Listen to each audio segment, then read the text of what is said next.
Been a member of this group since 2010, long time. Been a cabinet maker since I was about 9, which is even a longer time. Okay, I'm going to put together some pictures and do a PowerPoint in my next presentation. They say a picture's worth 1,000 words.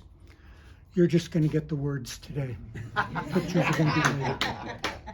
Okay, I was born April 17th, 1950, 2:30 in the morning. The sun was in Aries, the moon was in Taurus, and Virgo was on the ascendant. That doesn't mean anything to most people. It means a lot to me, and I'll get to that later on. I was born in East LA, just like Cheech song, and didn't grow up there though. My parents moved us when I was 4 years old to a suburb, Downey, which is just southeast of East LA. And they felt that the school district was better and we'd get a better education and become more well-rounded there, and it was a safer neighborhood. And I'm glad that they did. At that time in East LA, it was mostly Armenians, me, Greeks, and Jews, and a few Hispanics. And now it's almost all Hispanic, and a real lively neighborhood. But anyway, I grew up in Downey, went to Maud Price Elementary School, did well in kindergarten, knew how to take naps and eat my graham crackers and share. When I was in 6th grade, I ran for student body president. Believe it or not, we had a president. I lost to Jean Worrell. She was very pretty, and I voted for her.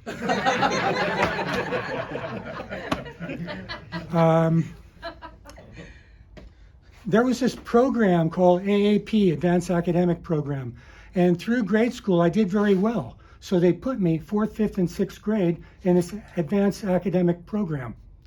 And they just threw everything at you that they could, and they would see what stuck. They threw Spanish at me. They threw a lot of math,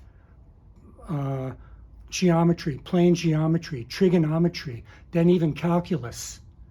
Well, when I got into the 6th grade, the funding ran out for this program, and they cut it. So I went back to arithmetic with fractions and addition and subtraction, and I just lost interest in school. I did very well up to that point, and then it became boring to me. It seemed like I was way ahead of that group. So I didn't do too well. 7th grade, that's when guys get to go to woodshop class. Girls go to home ec. This was years ago. I don't know if they even still do that anymore. But I went to a woodshop class, and my teacher wanted the whole class to build a napkin holder, and he gave us a hammer and a chisel. And we were supposed to whittle this thing away, make a napkin holder. Well, when I was 9, it's when my dad opened a cabinet shop behind our house.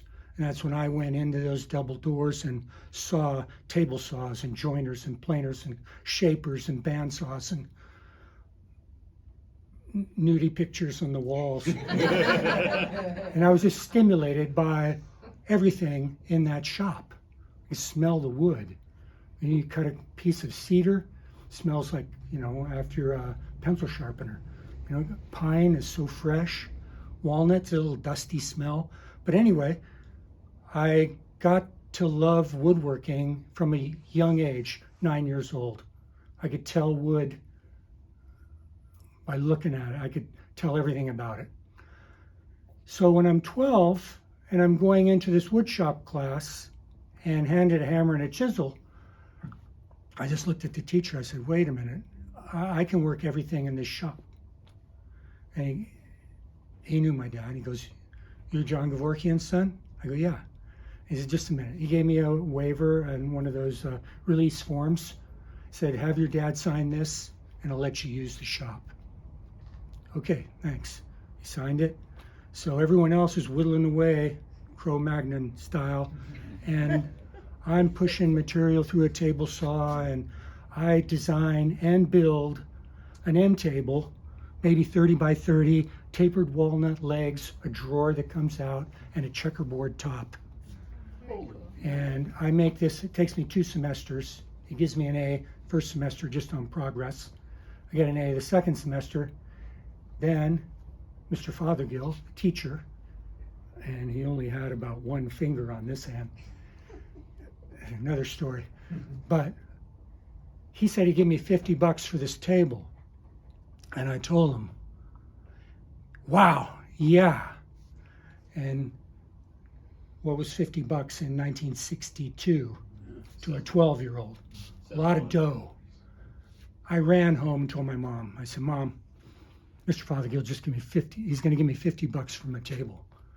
And she looked at me and she grabbed my arm, she says, like hell he is. I said, that table's mine. You're bringing that table home. I'm gonna put it right here. As my first job, snatched away at a young, impressionable age. So I meant to bring that table here. I was so pissed that my mom took it, but I'm so happy and grateful because I have it now. And it's in the rafters of my garage, and I went over there and looked at it, and I thought, there's so much stuff on top of it. Next time. So next time I come, I'm going to bring this table that I made when I was 12 years old, back in 1962.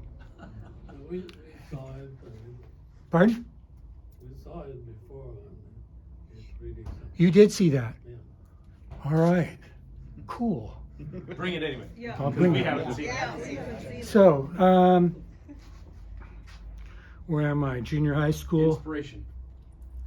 I got in my first fight, I guess. Guys get in fights somehow, and it wasn't really a fight, but the word got out, and the whole school showed up at the bike rack, and I was fighting Bobby Pettibone, and I'm not a fighter, and Bobby Pettibone was the bully of the school, and everyone's wanted to see Peter Gevorkian get his butt kicked, and so we faced off, and there were a couple of shoves, no punches thrown.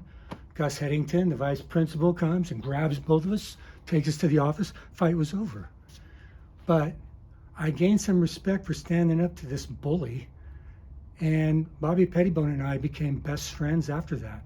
So how do you figure what things happen in life and how they influence you in the rest of your life? This bully became a good friend of mine.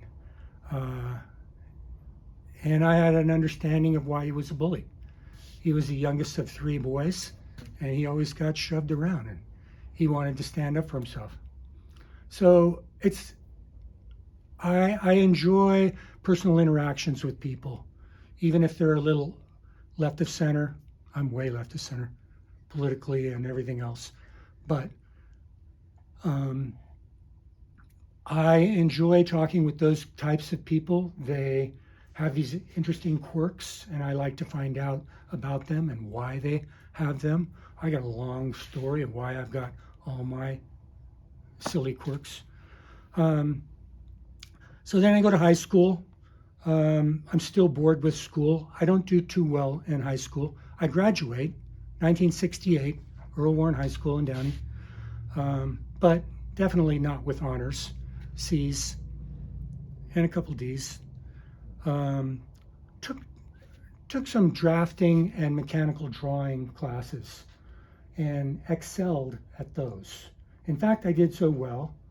My teacher took me, he said, you know, you do real well. Maybe this is something that you might want to do in the future. I said, okay. So he takes me to this business, and we go in this room, and there's a bunch of guys drafting in there. He said, you might want to get a job here after high school.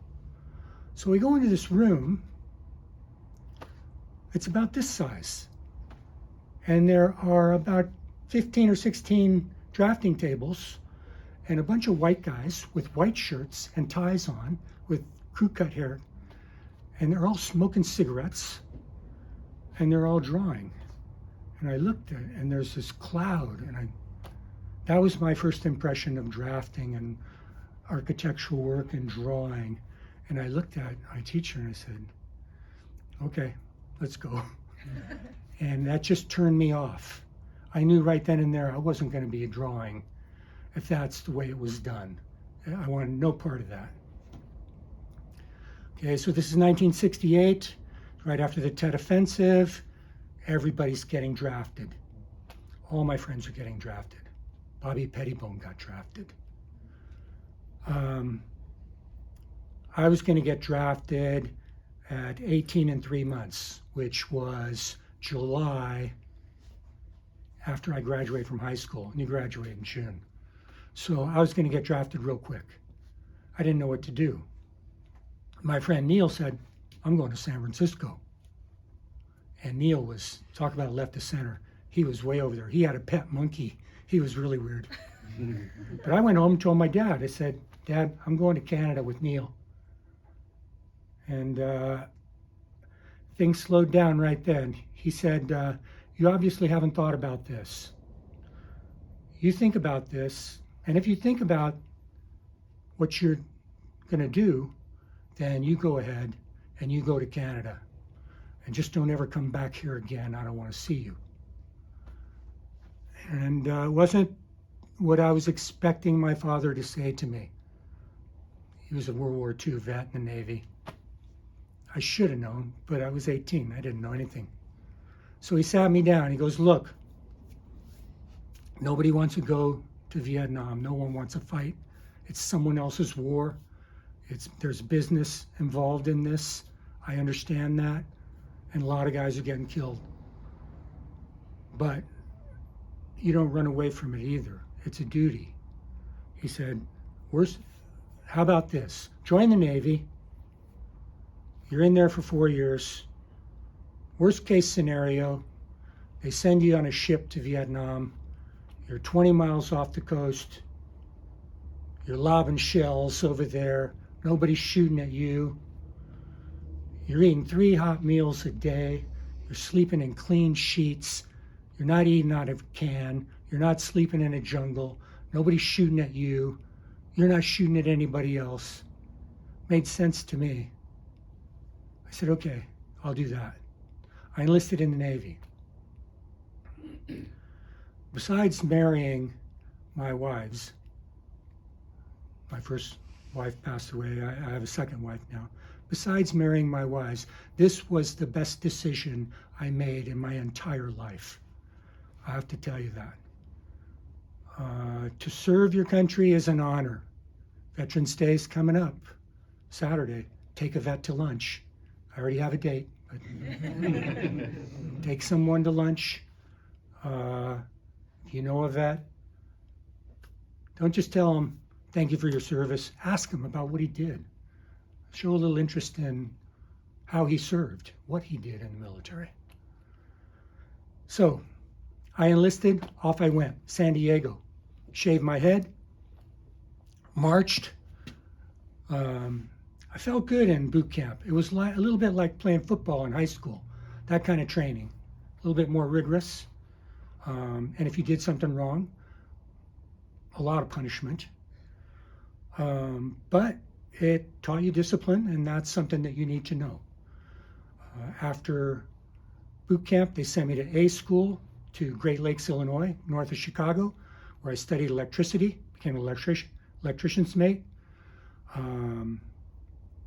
Then they gave me my orders. My first set of orders were a destroyer out of San Francisco.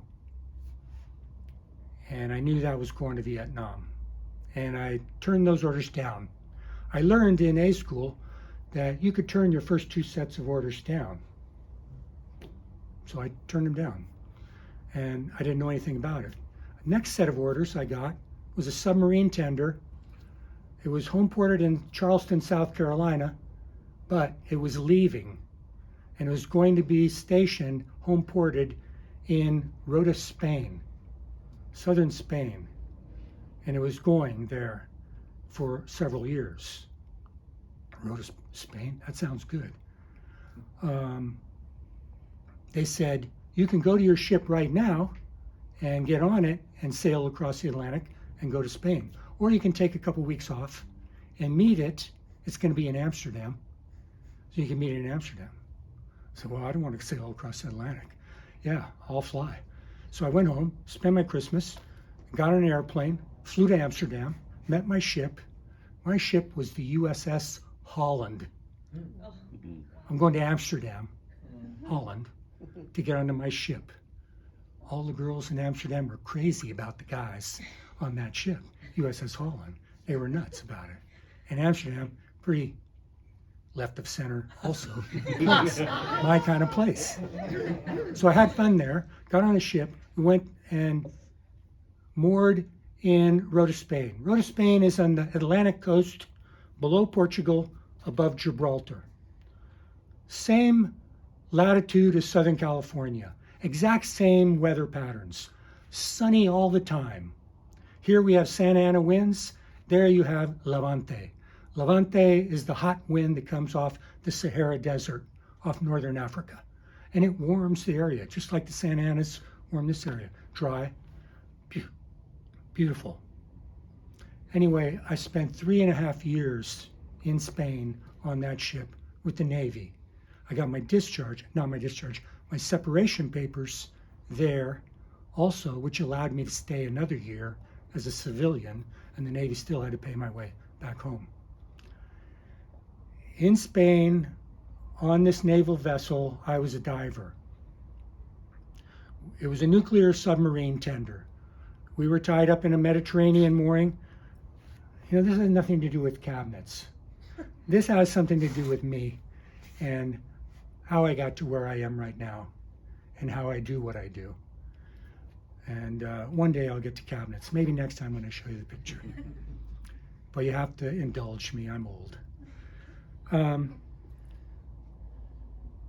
Our ship was tied up in a Mediterranean mooring. And what that is, if you don't know, a pier, if my arm is the pier, the ship ties up as an extension of the pier. The stern is tied up to the end, and we're just an extension of the pier.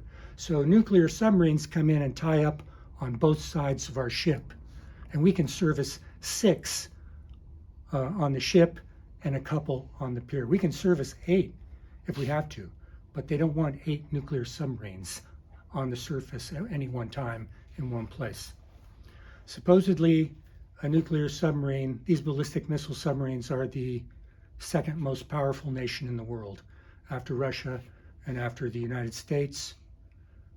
One nuclear submarine, SSBN Edison, is the next most powerful nation in the world as far as destructive power.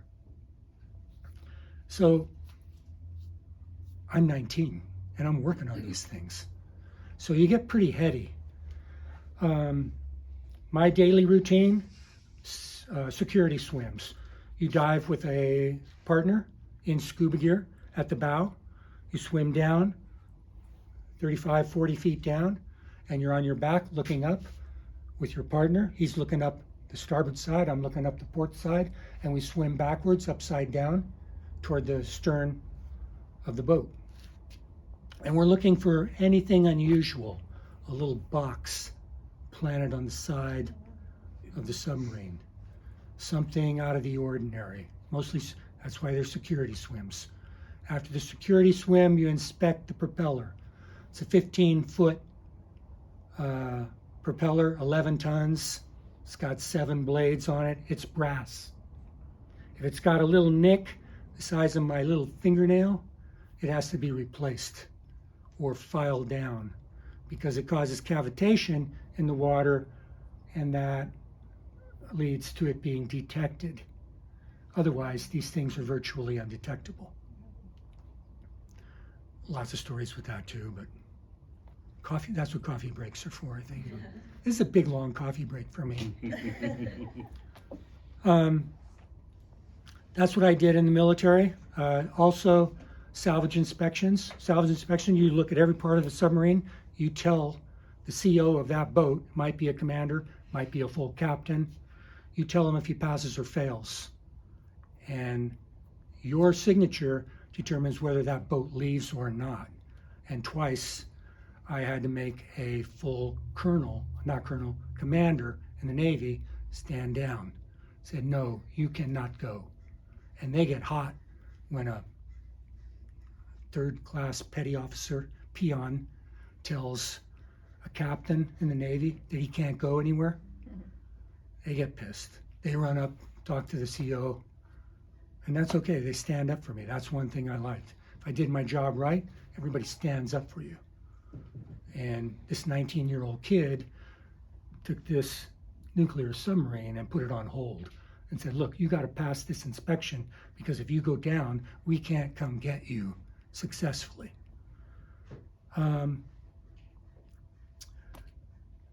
Besides that, what I did in Spain was party a lot, 19, 20, 21, 22. You don't make much money in the Navy. Even with my hazardous duty pay, I was making like less than $300 a month. But that gave me a house on the beach and a maid to come clean my house. And I lived like a king. And I had a lot of Spanish friends. I got to travel all of Europe, Northern Africa. Some of my work with the Navy, we got to travel. Air Force pilot lost a nuclear device. They don't call them bombs, call them devices. Somewhere in the Mediterranean off Barcelona. We went over there. We had 6 dive teams search different areas to find this nuclear device. My team didn't find it, but one of the other teams did. Exact same thing happened off of your neighborhood, Casablanca, Morocco, off northern Morocco, more Tangiers.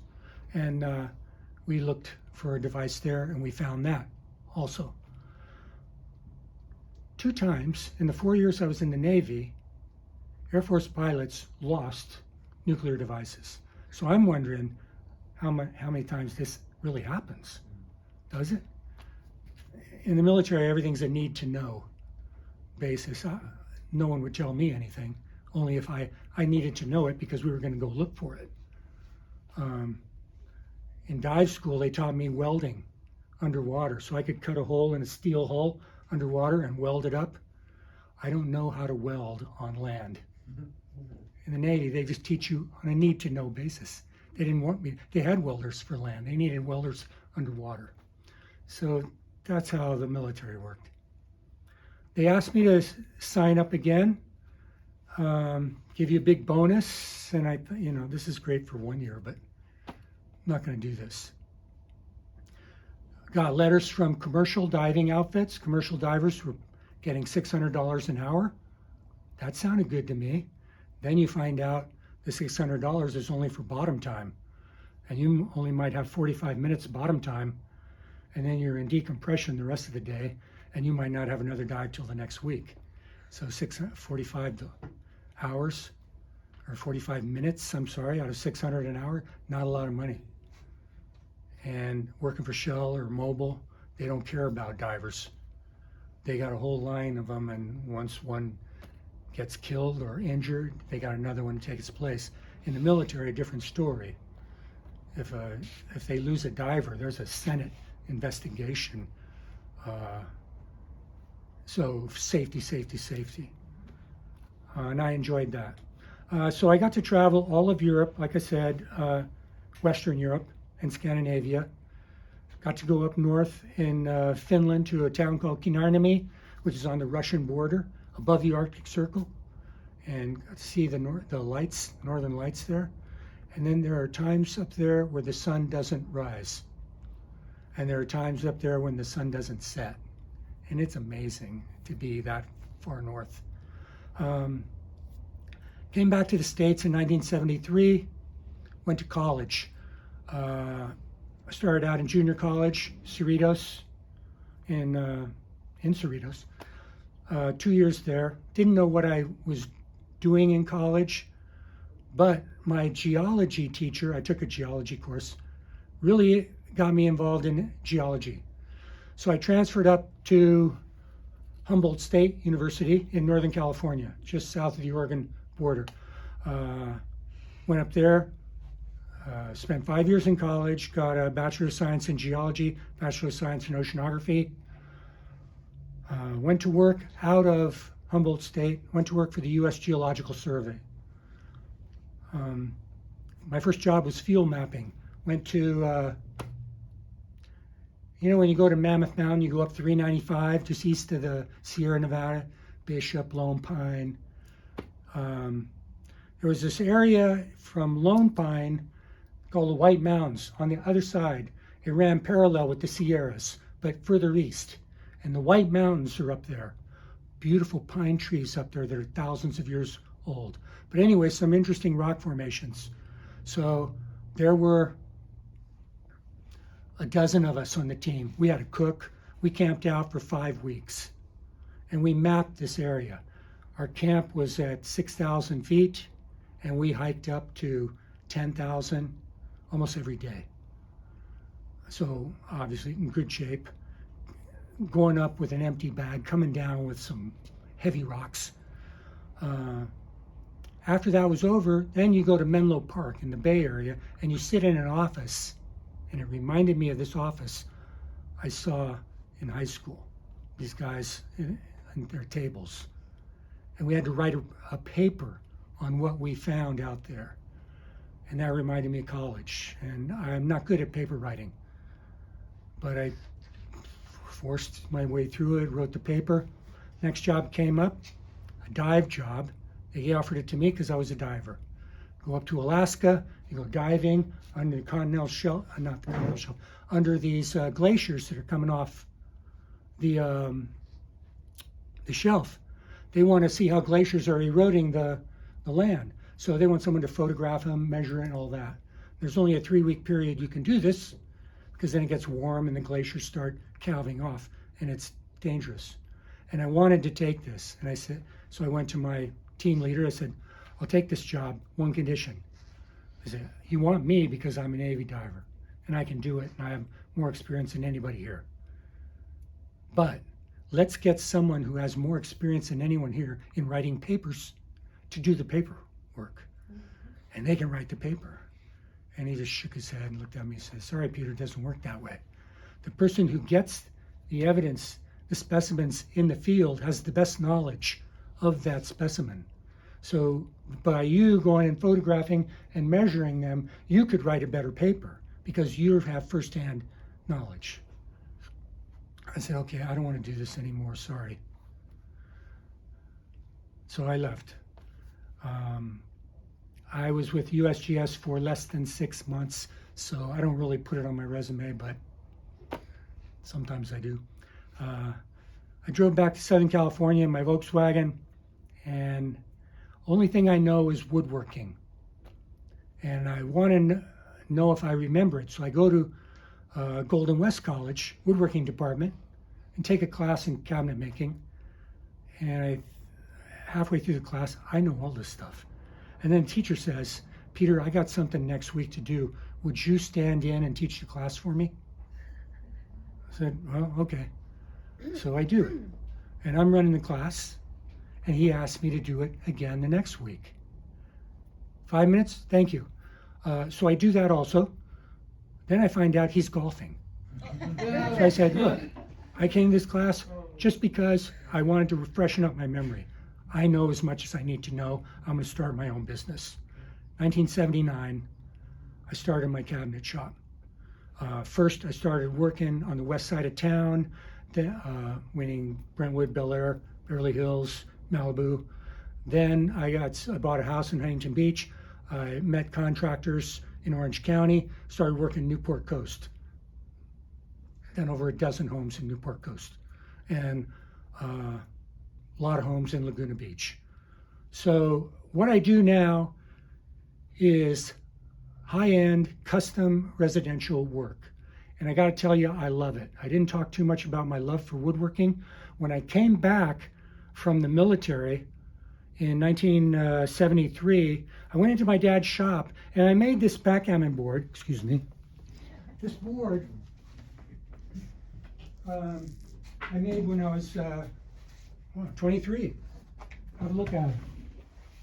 Wow. It's walnut, That's beautiful. maple, Wow. cherry, all not inlay, all inlay, yeah. And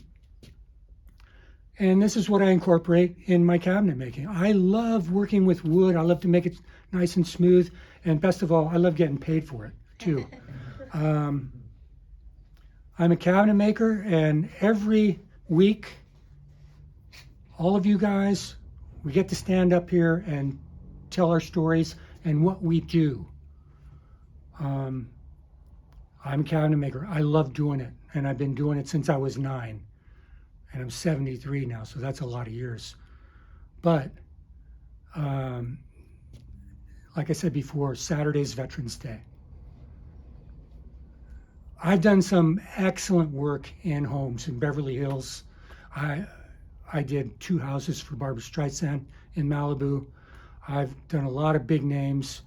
I've done a lot of projects for contractors right here. Paul and Pierre have some beautiful homes that have gone up, and I've done all the cabinet work in them, and I'm really proud, and it's excellent work, and I love nothing better than doing that kind of work. But the best work I ever did was when I was 19 years old in the Navy. That was the most important work in my life. To serve your country, it's a privilege, it's an honor. Some people don't see it that way and they don't want to go into the military. I wanted to go to Canada, so I can't fault anyone for not wanting to go. But I have to tell you, service to your country is the best that you can do. And the work that you do there is more important than any work you will ever do. More important than any kitchen I've ever done in my life. And I salute all my brothers and sisters in arms, Johnny. And when people tell me, thank you for your service, I get it. It's something you want to acknowledge. But more importantly, ask them what they did. What'd you do? How did it affect you? What did it do to your life? To me, that's important. That's all I have to say.